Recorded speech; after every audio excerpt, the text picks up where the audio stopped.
Halo, assalamualaikum warahmatullahi wabarakatuh. Selamat datang kembali di channel Crypto Update. Apa kabarnya teman-teman? Saya doakan semoga sehat selalu dan semakin dilancarkan rezekinya ya. Amin, amin ya robbal alamin.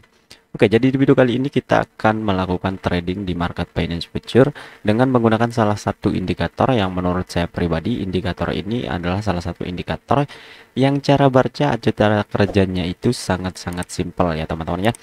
Nah, buat teman-teman yang penasaran untuk indikator apa yang akan kita gunakan dan bagaimana cara menggunakannya untuk trading di market Binance, silakan teman-teman tonton video ini sampai selesai. Jangan di skip-skip agar teman-teman paham tentang apa yang akan saya sampaikan pada video kali ini.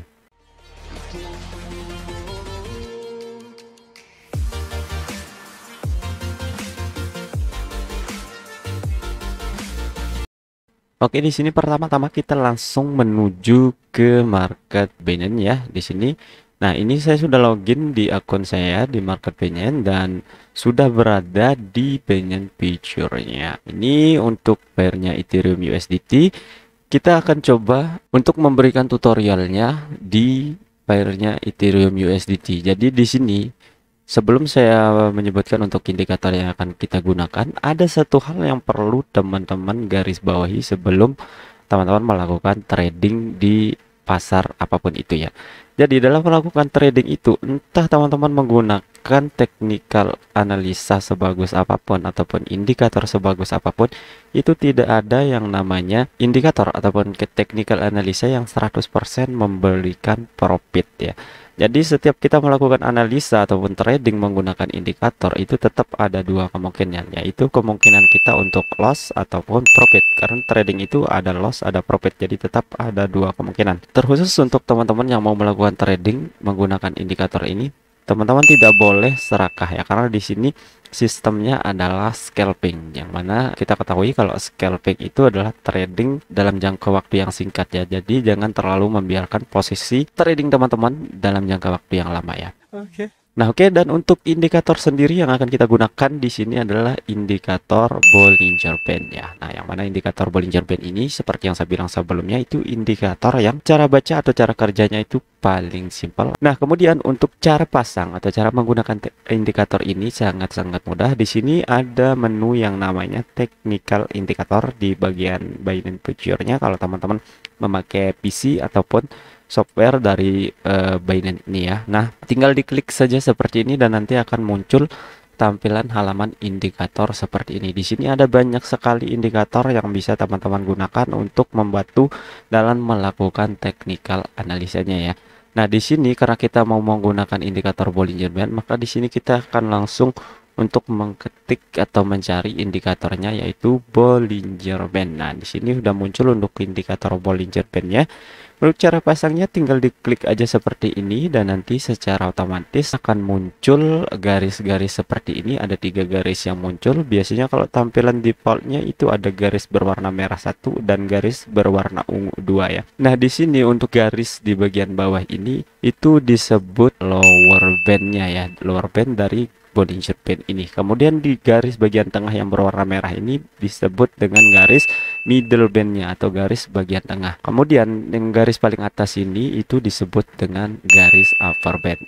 Oke. Kemudian kita lanjut untuk bagaimana sih cara baca atau cara kerja dari indikator ini ya. Nah, jadi indikator ini cukup simpel untuk sistem kerjanya atau cara bacanya. Di sini ketika harga sudah menyentuh di bagian garis atas Bollinger Band ini menandakan bahwa harga ini sudah berada di harga yang cukup tinggi. Jadi kecenderungannya harga akan bergerak ke arah turun ketika sudah menyentuh garis atas dari Bollinger Band ini atau upper bandnya. Dan kemudian selanjutnya ketika harga menyentuh garis bawah dari Bollinger Band atau lower bandnya, maka kecenderungan itu harga akan bergerak ke arah naik ya. Nah, yang namanya kecenderungan itu tidak 100%, jadi bisa dibilang 70% itu bisa berbalik arah atau bergerak ke kebalikannya. Misalnya sudah ada di garis atas, itu 70% bisa bergerak ke arah turun dan 30%-nya bisa lanjut naik ya. Contoh kasusnya di bagian sini harga sudah menyentuh ke garis bawah Bollinger Band, namun harga tetap bergerak ke arah turun. Namun pada intinya nanti akan terjadi pergerakan pembalikan juga, walaupun mungkin sudah menyentuh garis bawah kemudian harga lanjut turun, tapi pada pergerakan berikutnya kemungkinan juga akan terjadi pembalikan arah ke arah naik seperti ini ya. Nah, jadi itu adalah cara simple untuk membaca indikator Bollinger Band ini ya. Nah, kemudian ketika harga bergerak di bagian tengah, di garis tengah seperti ini, itu adalah situasi yang dibilang sideways atau harganya bergerak di area situ-situ aja ya, nggak bergerak naik, nggak bergerak turun.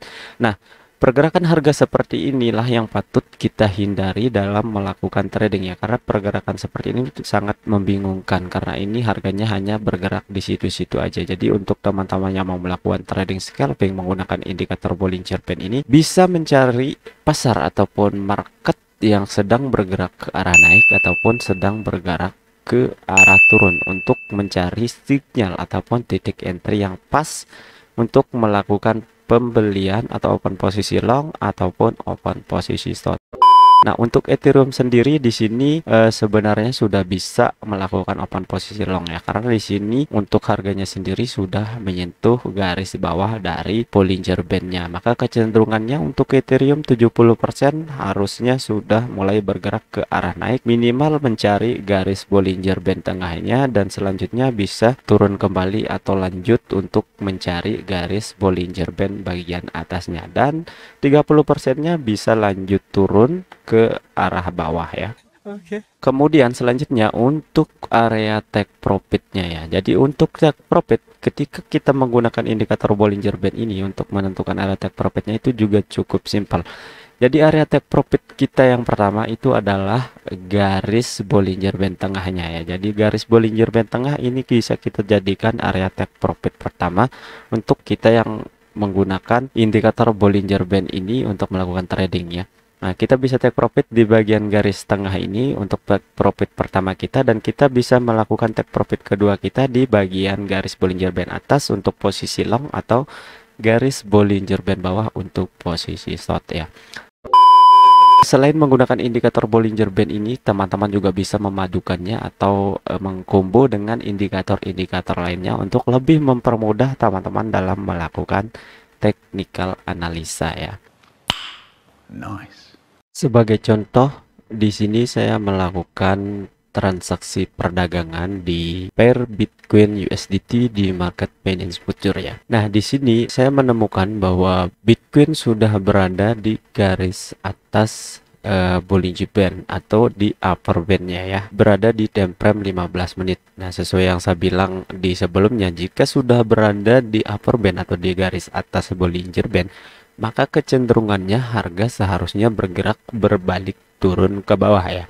Itulah alasannya ketika di sini saya menemukan Bitcoin sudah berada di atas garis Bollinger Band untuk harganya, maka di sini saya memutuskan untuk melakukan open posisi short ataupun sell dengan margin sebesar 28 USDT dan leverage 50 kali lipat. Di sini setelah beberapa menit saya menunggu, Bitcoin kemudian benar saja bergerak ke arah bawah dan sekarang sudah mendekati garis tengah Bollinger Band, yang mana itu bisa menjadi area take profit pertama kita ya. Nah, di sini dalam jangka waktu beberapa menit saja saya sudah mendapatkan profit kurang lebih 19 USDT atau sekitar 60%-an ya. Nah, di sini kita sudah berada di area take profit pertama di garis Bollinger Band tengah. Di sini kita bisa melakukan take profit atau kita bisa menunggu hingga menyentuh ke garis Bollinger Band di bagian bawahnya ya teman-teman ya. Nah, namun karena di sini sudah berada di garis tengahnya, saya di sini akan melakukan take profit. Di sini untuk take profitnya sangat simpel. Di sini teman-teman tinggal klik market atau close all posisi ya. Di sini kita klik market dan secara otomatis posisinya sudah tertutup ya teman-teman. Dan di sini kita bisa lihat di transaksi history. Nah, di sini history perdagangannya itu Bitcoin USDT close posisi short di harga $39.560. Untuk biayanya sekitar $0,5 kurang lebih, dan di sini untuk profitnya yang terrealisasi itu sebesar $17 ya. Jadi dalam jangka waktu beberapa menit saja sudah bisa mendapatkan sekitar $17 menggunakan teknik yang sangat simpel ini ya teman-teman ya. Oke teman-teman, mungkin untuk video kali ini kita cukupkan sampai di sini untuk teknik sederhana trading menggunakan indikator Bollinger Band di market Binance Future. Semoga video ini bisa bermanfaat buat teman-teman yang membutuhkan video ini, dan terima kasih buat teman-teman yang sudah nonton video ini sampai akhir. Jangan lupa untuk klik tombol like, share, dan subscribe channel Crypto Update-nya. Terima kasih. Wassalamualaikum warahmatullahi wabarakatuh. Sampai bertemu lagi di video selanjutnya.